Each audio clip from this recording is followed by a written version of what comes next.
Scott Lang jumped out of the quantum realm to save half the universe, but then jumped back in to create a threat to the multiverse. M.O.D.O.K. I mean Kang the Conqueror, but also M.O.D.O.K. Why is Janet so worried? Glad you asked. I'm Joey C. Let's go. Kang may have made the mark, but the big surprise is the undercard. The mental organism designed only for killing M.O.D.O.K. I am M.O.D.O.K. What's AIM's idea of a supercomputer doing in the quantum realm, you ask? Well, we'll get to that, but first, Thanos turned half the universe into dust with just the snap of his fingers, and all while running through 2 sets of Avengers, and he only lost a drop of blood, but that was only the warm-up act. On the horizon is Kang the Conqueror, who collects universes like Pokemon. Pokeball, go! And he's got the MCU on the to-do list. Now you're probably asking, what makes Kang so menacing that even Loki is afraid of him? Trying to pin down a history of Kang from the comics is a bit tricky, because he is less of a timeline and more like a time spirograph. That's because his killer app is a time machine he found in 30th century Earth 6311.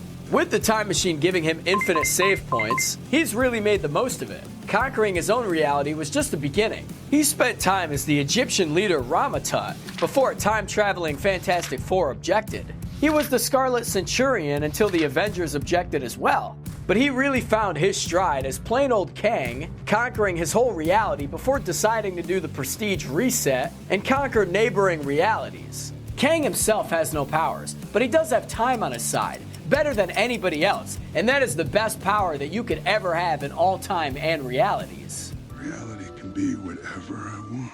There are 2 tricky parts of Kang's story that may have implications for his live-action counterpart. The first is his potential heritage. Kang's real name is Nathaniel Richards, and you can see why he changed that. Nathaniel is coming. It just doesn't have a good sound to it. It sounds like he's gonna bring you a plate of cheese and crackers, not doom and gloom. But that surname might not be a coincidence, as he has been linked to the smartest man in the world. Just ask him, Reed Richards. Reed is no stranger to powerful offspring. His son Franklin Richards is one of the most powerful beings in the Marvel Universe, with the ability to shape realities. Or he might be another offspring to another famous supervillain, Victor Von Doom. What a name. Or both, I don't know. 9 centuries is a very long time for a little Romeo and Juliet action to happen between the 2 families. Family is odd, but you know what isn't odd? Clicking the subscribe button. So why don't you live your best mental organism designed only for clicking life and click the subscribe button? We'd love to have you. Everything we know about the MCU's Kang comes from the first Kang we ever met, He Who Remains. He tells the assembled Lokis that managed to find his castle at the end of time that a Nathaniel Richards discovered the ability to slip through the dimensions and started comparing notes with other Richards until one or more of them decided they should be in charge, sparking multiversal war and chaos. That is until He Who Remains discovered Goliath, a creature that had the ability to absorb reality. After experimenting and training it, he wiped out the Kangs and set up the Time Variance Authority to prevent one from rising and the multiversal war from reigniting.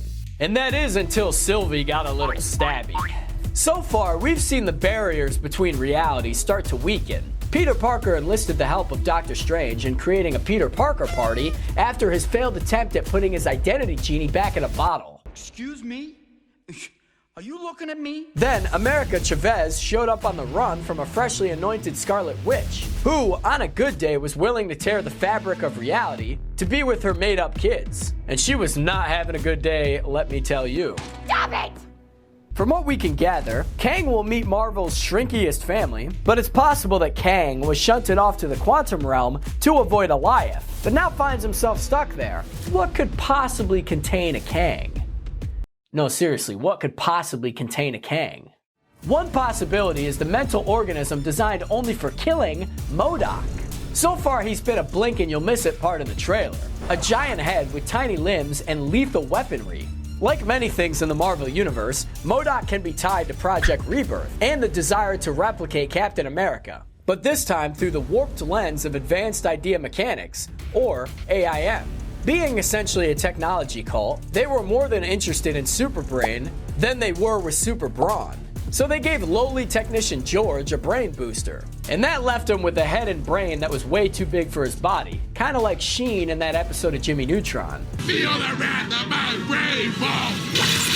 It also gave him telepathic powers. It also gave him an ego to fit his head size. In the MCU, AIM was just another layer of deception for Aldrich Killian to cover up his extremist experiments. We know from the trailers that Kang needed something from Scott. Reddit user Bulletproof5FDP has forwarded that M.O.D.O.K is the main menace, with Kang filling more of a Thanos and Guardians of the Galaxy role ahead of Avengers Kang Dynasty. This would mean that Kang is using Scott to get by as Guardian, only for Kang to betray him in the end. Without AIM, it's possible that M.O.D.O.K was created by a rival Kang to keep this Kang in check, or checked by this Kang, and just like with AIM, it got out of hand. Things have gotten out of hand with our friend again. For better or worse, we've entered an era where every Marvel movie is expected to change everything, which can lead to expectations that can only be disappointed. With Kang barreling towards a headliner role, as an enemy of everyone in Avengers Kang Dynasty, that expectation might be warranted. One of the big changes that fans are expecting is the end of Scott Lang. Reddit user Maddie_nice takes that a step further, suggesting that Kang will just reset after a defeat a la Thanos and Vision, and the whole family will die.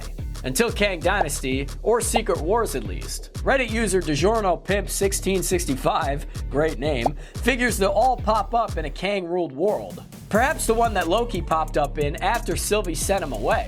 Of course, on many wish lists is seeing either of Nathaniel's potential ancestors make an appearance, either in the form of Reed Richards and the Fantastic Four, another candidate for Who Banished Kang, or Victor Von Doom.